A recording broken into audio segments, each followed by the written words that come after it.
Hi, boys and girls. I'm back in the classroom getting your next round of work ready. You finished learning all about animal homes, and now we're starting a new unit called Rules We Follow. So this is going to be all about rules. And you're probably thinking, Mrs. Hall, rules, but it's actually not just rules at school, but what type of rules we follow at home with our friends and in all the different situations we go to. So that's what we're going to be learning about.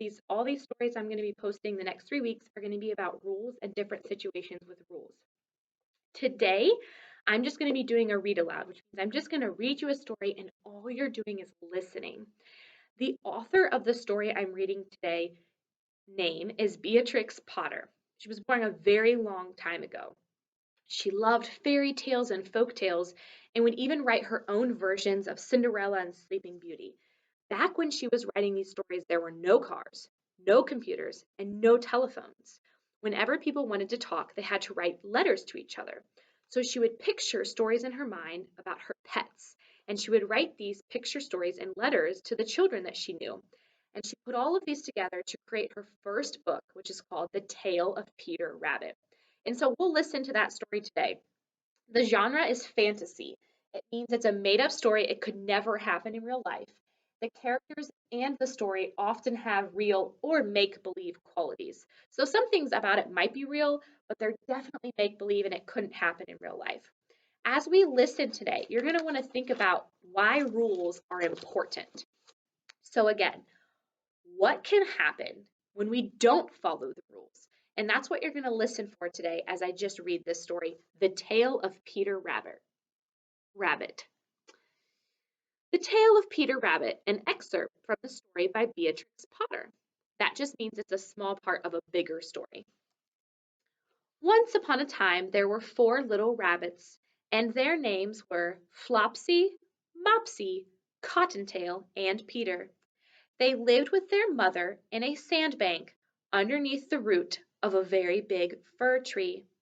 "Now, my dears," said Mrs. Rabbit one morning, "you may go into the fields or down the lane, but do not go into Mr. McGregor's garden." Then Mrs. Rabbit took a basket and her umbrella and went through the wood to the baker's. I'm going to stop here and ask you, what is it that these animals are doing that make this a fantasy? Well, do rabbits grab a basket and an umbrella and head off to the bakery? No. So that's a hint, a clue that yes, this is a fantasy story. Flopsy, Mopsy, and Cottontail were very good little bunnies, and they went down the lane to gather blackberries. But Peter, who was very naughty, ran straight away to Mr. McGregor's garden and squeezed under the gate. First he ate some lettuces and some French beans, and then he ate some radishes. And then, feeling rather sick, he went to look for some parsley. But whom should he meet but Mr. McGregor?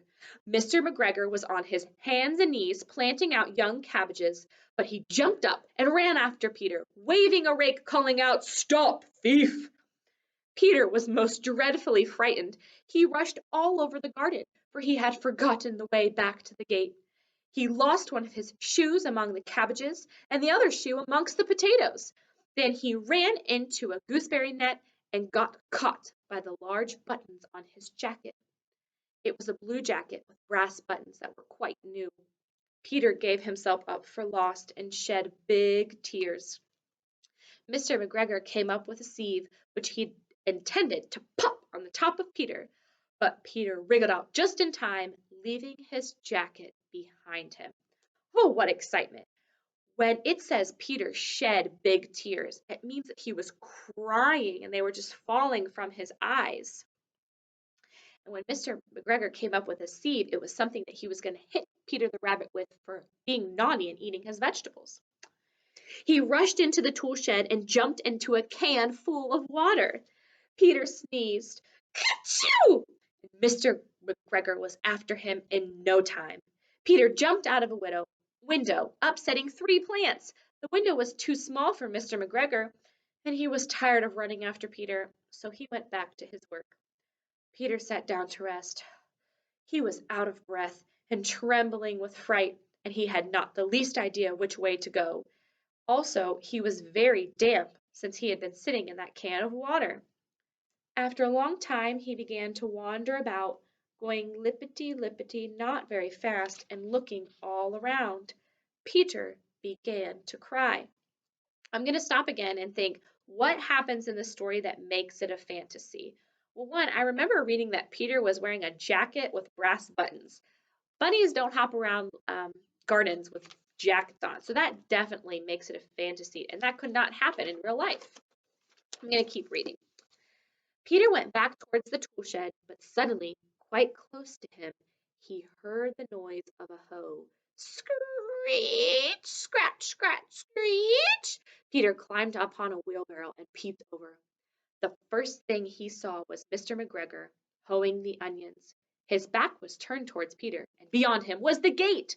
Peter got down very quietly off the wheelbarrow and started running as fast as he could go. Mr. McGregor caught sight of him at the corner, but Peter did not care. He slipped under the gate and was safe at last in the woods outside the garden. Peter never stopped running until he got home to the big fir tree. He was so tired that he flopped down upon the nice soft stand on the floor of the rabbit hole and shut his eyes. His mother was busy cooking. She'd wondered what he'd done with all of his clothes. I'm sorry to say that Peter was not very well during the evening. His mother put him to bed and gave him some chamomile tea. But Flopsy, Mopsy, and Cottontail had bread and milk and blackberries for supper. I'm going to stop again now at the end and say, what makes this story a fantasy? Well, Peter is living with his mother who's baking them bread and milk and blackberries for supper. And we know that bunnies don't go into their burrows and make bread and milk and blackberries for supper. Okay? So if you wanted to think a little bit more about this story, you could talk about, why did Mr. McGregor call Peter a thief? What does that mean? You could talk to your grown-ups about that. And then you could think about, why did Peter feel sick after he got home? Why was it he didn't get to eat the yummy dinner with his brothers and sisters? Why was he so sick? And why do you think Peter didn't follow the rules and went to the garden? Those are all good things to think about after listening to this story, so I hope you have fun talking about it.